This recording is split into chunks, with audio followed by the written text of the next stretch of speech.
एक बार माँ लक्ष्मी और भगवान नारायण धरा पर भ्रमण हेतु आए। कुछ समय भ्रमण करके विश्राम के लिए एक उद्यान में जाकर बैठ गए। श्री नारायण आंखें बंद कर लेट गए। लक्ष्मी जी बैठकर दृश्यों का आनंद लेने लगे। थोड़े समय पश्चात उन्होंने देखा कि एक व्यक्ति मंदिरा के मध्य में गाते हुए जा रहा था। उस व्यक्ति को अकस्मात एक पत्थर से ठोकर लगी तो उसने पत्थर को लात मारी और अपशब्द कहने लगा। यह देखकर लक्ष्मी जी को बुरा लगा। उसकी ठोकरों से पत्थर एकाएक हट गया और वहाँ से एक पोटली निकली। उसने उठाकर देखा तो उसमें हीरे मोती भरे हुए थे। वह प्रसन्नता से नाचने लगा और पोटली उठाकर चलता रहा। लक्ष्मी जी अचंभित हुई। उन्होंने पाया कि वह व्यक्ति बहुत झूठा, चोर और शराबी है। सारे बुरे कर्म करता है। इसे भला ईश्वर ने कृपा का पात्र क्यों समझा? उन्होंने नारायण की ओर देखा, परंतु वे आंखें बंद किए मगन थे। तभी लक्ष्मी जी ने एक और व्यक्ति को आते देखा। बहुत निर्धन लग रहा था, परंतु उसके मुख पर तेज और प्रसन्नता थी। वस्त्र स्वच्छ परंतु पुराने थे। तभी उस व्यक्ति के पांव में एक बहुत बड़ा शूल यानी कांटा घुस गया और रक्त की धारा बहने के लिए उसने साहस कर उस कांटे को निकाला।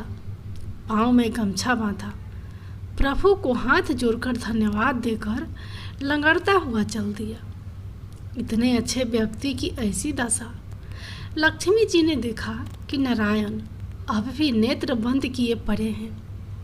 आनंद से उन्हें अपने भक्त के साथ ऐसा भेदभाव अच्छा नहीं लगा। उन्होंने नारायण जी को उठाया। नारायण जी नेत्र खोलकर मुस्कुराए। लक्ष्मी जी ने उस घटना का रहस्य पूछा तो नारायण ने उत्तर में कहा, तुम मेरी कार्यशैली नहीं समझी। मैं किसी को दुख या सुख नहीं देता।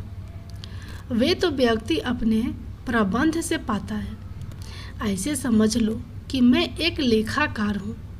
केवल एक गणित रखता हूँ कि किसको किस कर्म के लिए कब या किस जन्म में अपने पाप या पुण्य अनुसार क्या फल मिलेगा।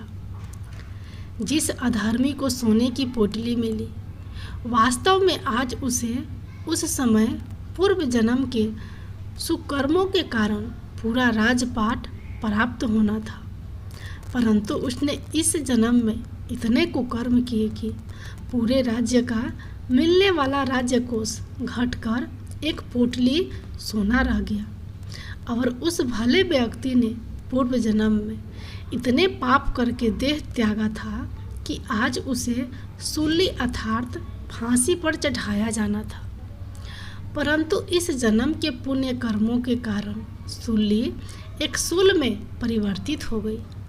अर्थात ज्ञानी को कांटा चुभे तो उसे कष्ट होता है, पीड़ा तो होती है, परंतु वह दुखी नहीं होता। दूसरों की भांति वह भगवान को नहीं कोसता, अपितु प्रत्येक पीड़ा को प्रभु इच्छा मांगकर इसमें भी कोई भला होगा सोचता है और प्रत्येक कष्ट सहकर भी प्रभु का धन्यवाद करता है। प्रेम से बोलिए श्री लक्ष्मी नारायण की जय।